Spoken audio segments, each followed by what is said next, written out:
जन सुरक्षा हटाओ, जन सुरक्षा हटाओ, जन सुरक्षा हटाओ। लोकशाही के सम्मान में, लोकशाही के सम्मान में महाविकास आघाडी उतरी मैदान में, लोकशाही के सम्मान में महाविकास आघाडी उतरी मैदान में। यानंतर विनंती करतो, माध्यमातून हे आंदोलन होत आहे। मित्रांनो, आपण काय ब्रिटिश राज्य पाहिले नाही, आपण 1947 नंतर आपण जन्माला आलेलो आहोत आणि ब्रिटिशांनी त्यावेळेस काय राज्य केलं असेल त्याची प्रचिती आता या बीजेपी सरकारमध्ये आपल्याला यायला लागलेली आहे।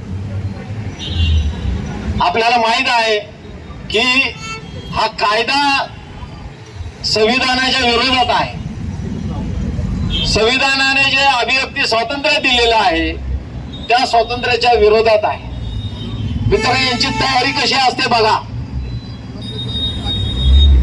केंद्रीय निवडणूक आयोगाची जर नियुक्ती करायची असेल तर संविधानात काय होतं, पंतप्रधान, विरोधी पक्ष नेते आणि सुप्रीम कोर्टाचे चीफ जस्टिस यांनी सुप्रीम कोर्टाच्या चीफ जस्टिसला वगळून टाकलं आणि सत्ताधारी पक्षाचे पंतप्रधान आणि त्यांचा कॅबिनेट मंत्री आणि विरोधी पक्षाला देखील त्यांनी वगळून टाकलं विरोधी पक्ष नेता म्हणून।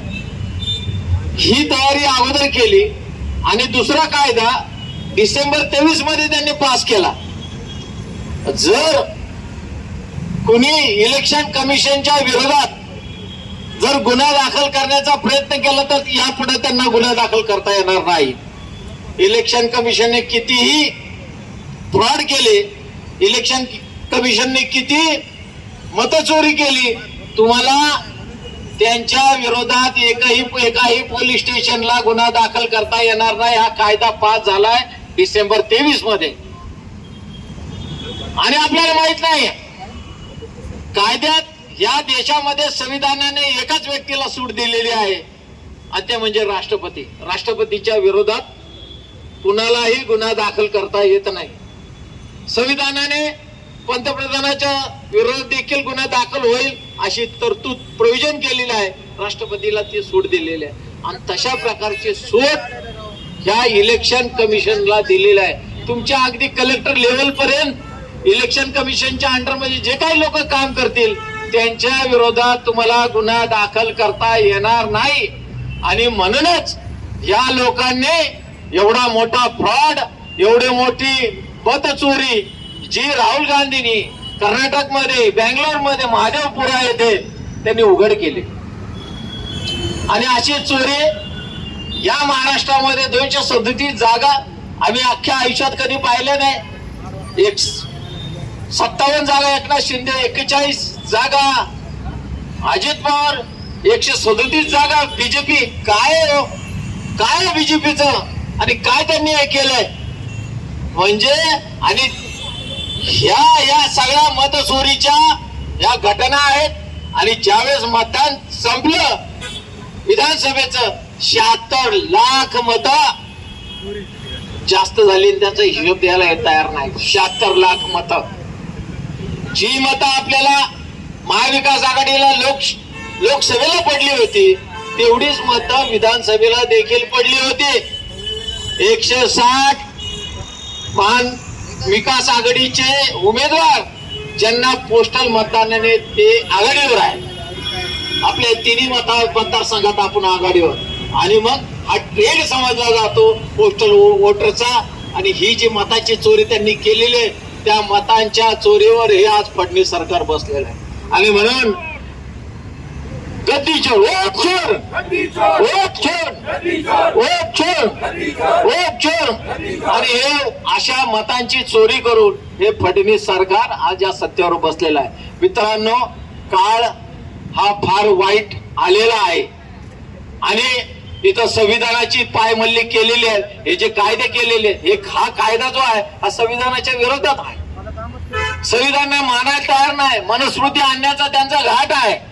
मनुस्मृती राज्य या ठिकाणी या देशामध्ये महाराष्ट्रामध्ये त्यांना आणायचं आणि म्हणून या सर्व गोष्टींचा आपल्याला धिक्कार केला पाहिजे आणि ही जी एकजूट आहे ही महाविकास आघाडीची जी एकजूट आहे पिंपरी चिंचवड मध्ये महाविकास आघाडीमध्ये जे जे काही पक्ष आहेत त्यांनी या ठिकाणी निषेध केला पाहिजे. आणि आपण येणाऱ्या महानगरपालिकेमध्ये देखील तसा प्रयत्न करून या भाजप सरकारची जी सत्ता आहे आणि किंवा अजित पवारची जी काही सत्ता आहे ही उलथून लावण्याचा प्रयत्न देखील आपण या ठिकाणी त्या माध्यमातून केला पाहिजे. जास्त बोलत नाही. या अनेक वक्ते या ठिकाणी निमंत्रित आहेत. कैलासजी यांनी सगळ्यांना एकत्र करून हा जो कार्यक्रम घडवून आणला आणि या पक्षाचा कार्यक्रम आम्ही या अगोदर उद्धव साहेबांच्या वतीने देखील निषेध केलेला आहे. राष्ट्रवादीकडून शरद पवार गटाकडून देखील या गोष्टीचा निषेध केलेला आहे. आणि आपण रस्त्यावर उतरल्याशिवाय काही खरं नाही. लोकशाही संपुष्टात येण्याच्या दिशेने चाललेली आहे.